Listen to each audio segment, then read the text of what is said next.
The board fired the CEO because the company was not profitable.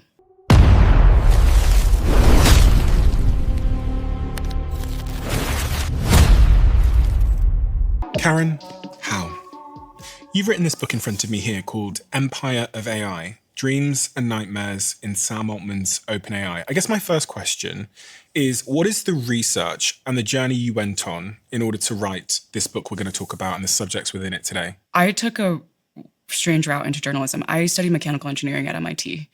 And so when I graduated, I moved to San Francisco. I joined a tech startup. I became part of Silicon Valley.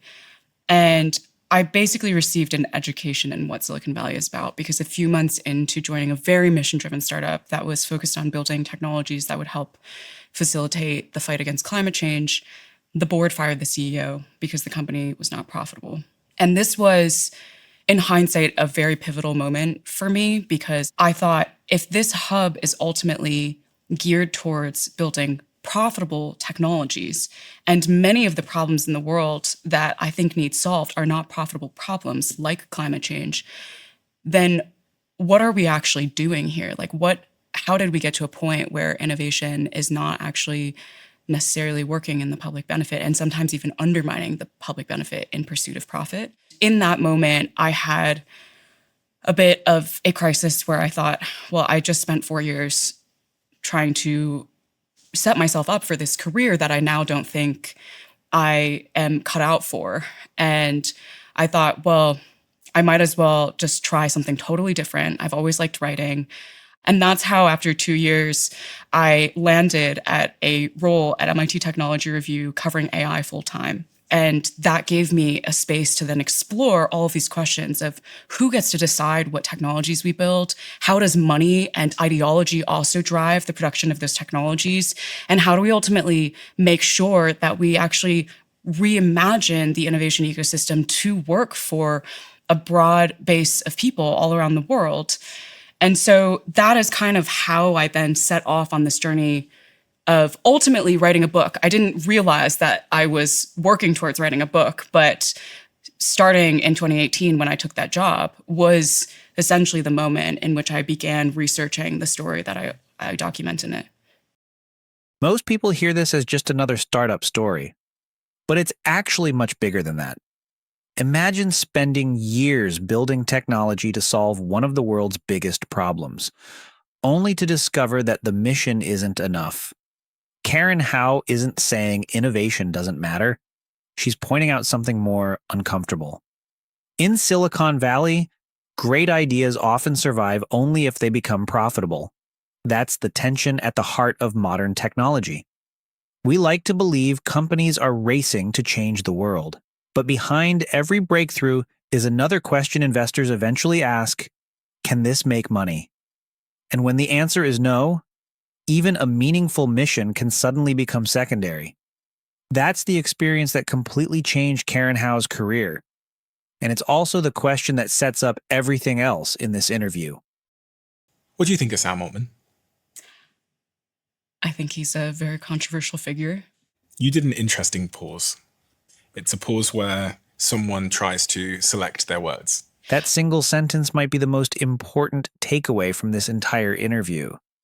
Not because Sam Altman is universally loved, and not because he's universally hated, but because almost nobody seems to have a neutral opinion about him. To some, he's the visionary who helped bring artificial intelligence into the mainstream through ChatGPT. To others, he's a master strategist, someone who knows how to attract investors, recruit top talent, and convince people to believe in his vision. But critics argue that those same strengths can also make him appear highly persuasive and, at times, controversial. The discussion in this interview touches on disagreements surrounding OpenAI's early years, including differing views among some of its founders and former colleagues. Those disagreements eventually became public and even led to legal disputes. It's important to remember that these are claims and perspectives discussed by the people involved, and some of them remain contested. Whether you see Altman as a visionary leader or a controversial figure often depends on how you view the future of artificial intelligence and who should have the power to shape it. People are extremely polarized on Altman. No one has in-between feelings about him. Either they think he's the greatest tech leader of this generation, akin to the Steve Jobs of the modern era, or they think that he's really manipulative. And people are extremely polarized on Altman. No one has in-between feelings about him. That might be one of the most revealing statements in this entire interview. In the world of technology, disagreement is common, but complete polarization, that's rare. To millions of people, Sam Altman is the visionary who helped push artificial intelligence into the mainstream. Under his leadership, AI transformed from a concept discussed mainly by researchers into a tool used every day by students, professionals, businesses, and creators around the world. But to others, his story is far more complicated. They point to the dramatic changes within OpenAI, the internal conflicts, the legal disputes, and the growing influence of billions of dollars in investment. They question whether the organization's original mission has evolved into something very different from what its founders first imagined. And that's what makes Sam Altman such a fascinating figure. The debate isn't simply about whether he's brilliant. It's about whether history will remember him as the leader who responsibly guided one of humanity's most powerful technologies, or as the man who accelerated a future that no one could fully control. Regardless of which side people take, one thing is undeniable. Very few individuals have shaped the direction of artificial intelligence as profoundly as Sam Altman. And perhaps that's exactly why every decision he makes is watched so closely.